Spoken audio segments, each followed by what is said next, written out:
तब इस परम सत्य के बारे में हम सब कैसे जानें? सत्य की महिमा का बखान करते हुए शास्त्र लिखते हैं, सत्येन धार्यते पृथ्वी, सत्येन तपति रविः, सत्येन वाति वायुश्च, सर्वं सत्ये प्रतिष्ठितम्। शेषनाग जी सत्य के प्रभाव के द्वारा ही अपने शीश पर इस पृथ्वी को धारण करते हैं। आदित्य नारायण उदयांचल से प्रातः काल निकलते हैं, सायंकाल को अस्तांचल में जाकर के डूब जाते हैं और उनके द्वारा जो ऊष्मा है वो ओज हम सब प्राणियों तक पहुंचाया जाता है। तो उनके अंदर जो प्रकाश है वो सत्य का प्रकाश है। वहां कोई आग लगाने नहीं जाता है सूर्य नारायण के पास में, केवल सत्य का प्रकाश उनके अंदर से निकल रहा है, जो आकर के हम सभी प्राणियों को मिलता है और शिक्षा देते हैं कि भाई अपने जीवन में सत्य के प्रकाश को धारण करो। सत्येन वाति वायुश्च, पूरी धरती पर जो पवन देव चल रहे हैं वो केवल सत्य के कारण ही चलते हैं, हमको दिखाई नहीं देते हैं, केवल हम उसको अनुभव करते हैं। वैसे ही जीवन में सत्य को धारण किया जाता है। सर्वम सत्ये प्रतिष्ठितम, ईश्वर की सृष्टि में जो भी आश्चर्यकारी पदार्थ हमको दिखाई दे रहे हैं, जिनके विषय में हमारी बुद्धि काम करना बंद कर देती है, वो सारे पदार्थ केवल सत्य के कारण ही सृष्टि में टिके हुए हैं। भगवान वेद व्यास ने श्रीमद् भागवत जी के प्रथम श्लोक के मंगलाचरण में किसी देवता विशेष की वंदना ना करते हुए केवल परम सत्य की वंदना की है और अंत में लिखा है सत्यम परम धीमहि। हम उस परम सत्य की वंदना करते हैं जो भगवान की माया से परे है, जो सत्य वचन बोलते हैं, जो सत्य वचनों पर चलते हैं, जो सर्वदा सत्य का आचरण करते हैं, उनका जीवन सार्थक है। उनके द्वारा की गई समस्त क्रियाएं और उन क्रियाओं के फलस्वरूप होने वाली प्रतिक्रियाएं, सारी क्रियाएं मंगलकारी हुआ करती हैं, क्योंकि वे सत्य से ओतप्रोत हैं। तुलसी बाबा ने श्री रामचरितमानस में लिखा है, धर्म न दूषर सत्य समाना, आगम निगम पुराण बखान। उन्होंने लिखा है इस सृष्टि में सत्य से बढ़कर कोई दूसरा धर्म नहीं है। हम धर्म की व्याख्या ढूंढते हैं कि धर्म क्या है, तो धर्म सत्य है, सत्य के अलावा कोई धर्म नहीं है। ये आगम वेदों में, निगम पुराणों में, स्मृतियों में इसको बखान किया गया है। सत्य ही परम धर्म है। अतः हम सभी का परम कर्तव्य है कि हम केवल सत्य का आचरण करें। हम वेद पढ़ें, पुराण पढ़ें, स्मृतियों को पढ़ें, आख्यानों को पढ़ें, उपनिषदों को पढ़ें, कहीं भी किसी भी ग्रंथ को पढ़ें, गीता को पढ़ें, केवल सत्य की ही वहां पर प्रतिष्ठा की गई है। सत्य को ही सर्वोत्कृष्ट माना गया है, सर्वोच्च माना गया है। रामचरितमानस के विभीषण जी की भक्ति को देखें। जब उन्होंने रावण का परित्याग किया तब उन्होंने रावण को उपदेश दिया। उन्होंने कहा, राम सत्य संकल्प प्रभु सभा काल वस्तोर।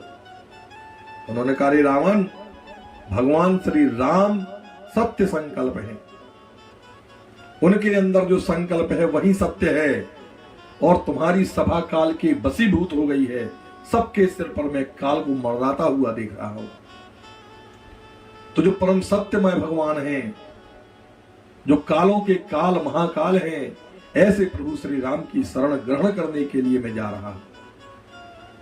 और बंधुओं, इसीलिए जब भी हम अपने धर्म का जयकारा लगाते हैं, सनातन धर्म का जयकारा लगाते हैं, तो बोलते हैं बोलिए सत्य सनातन धर्म की जय। केवल सनातन धर्म ही सत्य है, इसके अलावा कोई धर्म सत्य नहीं है। जो सत्य बोलने वाले हैं, जो सदा सत्य का आचरण करने वाले हैं, जो सदैव सत्य पदार्थ को अपने जीवन में उतारने वाले हैं, केवल वे ही व्यक्ति सनातनी कहलाने के योग्य हैं। सनातन का अर्थ ही सत्य है और सत्य का अर्थ ही सनातन है।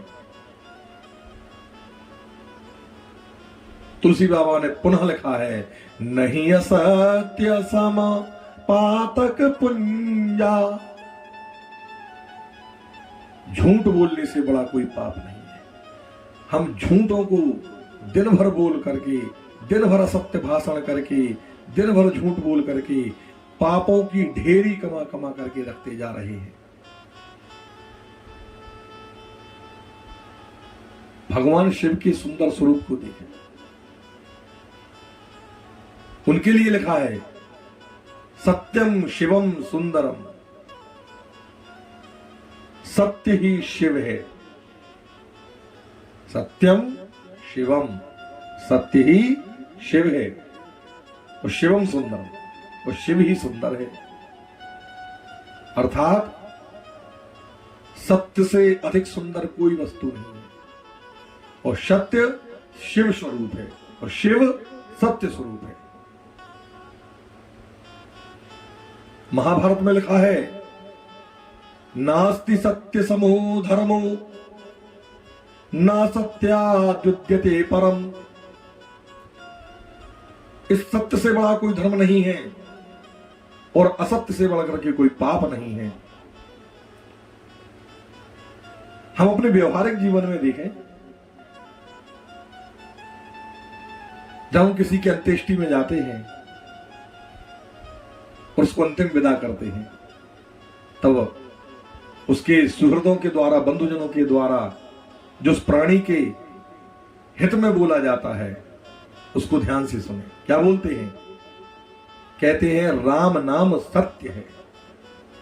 इस संसार में जो भी हम देख रहे हैं वो निद्रा के वशीभूत होकर के देख रहे हैं। इस संसार में कुछ भी सत्य नहीं है। सत्य केवल राम का नाम है। और जो इस राम के नाम को अर्थात सत्य को अपने जीवन में उतारते हैं, उनका जीवन ही मुक्त है। वो कहते सत्य बोलो और मुक्त हो जाओ। राम नाम सत्य है, सत्य बोलो मुक्ति है। अगर आपने जीवन में असत्य बोला तो आपकी कभी मुक्ति नहीं हो सकती है। आपको अगर मुक्त होना है तो सत्य बोलना पड़ेगा।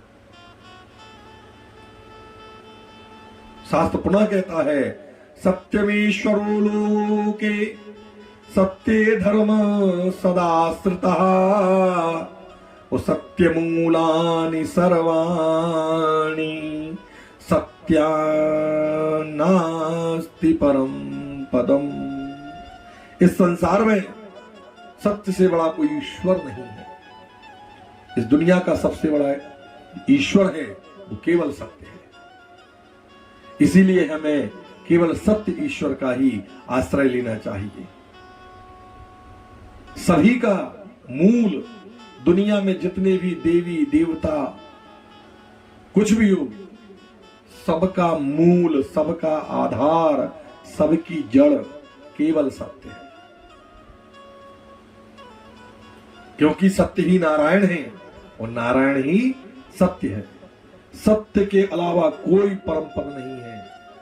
इसीलिए नारायण के लोक को भी सत्य लोक कहा गया है। धरती के ऊपर जब हम जाते हैं, भूलोक से ऊपर जाते हैं तो भुआलोक, स्वहलोक, महलोक, जनहलोक, तपहलोक, और अंत में जाकर के सबसे ऊपर अगर कोई लोक है तो भगवान श्री नारायण का सत्य लोक है। उसी सत्य लोक को प्राप्त करने के लिए मुनि, ज्ञानी, सन्यासी अपने जीवन में सत्य का आचरण करते हैं और सत्य लोक को प्राप्त करते हैं। क्योंकि सत्य ही नारायण है, नारायण ही सत्य है। इसीलिए सत्यनारायण भगवान का ध्यान करें।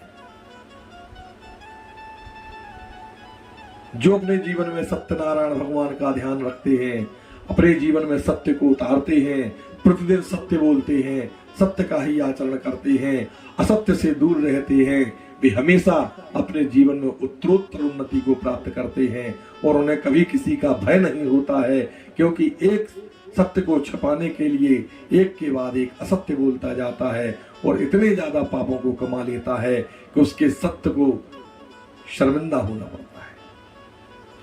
लेकिन वो सत्य अंत में प्रकट होता है और अपने पूर्ण जोर के साथ आता है, क्योंकि सत्य को आप दबा सकते हो लेकिन मिटा नहीं सकते हो। किसी ना किसी दिन सत्य ऊपर आता है, क्योंकि ये संसार सत्य है। अगर संसार से सत्य निकल जाएगा तो समझ लीजिए सृष्टि का विनाश हो जाएगा। इसीलिए बंधुओं, हमें अपने जीवन में सत्य का निरंतर आचरण करना चाहिए, सत्य को ही अपने जीवन में उतारना चाहिए और हमेशा सत्यनारायण भगवान का ध्यान करना चाहिए। बोलिए सत्यनारायण भगवान की जय।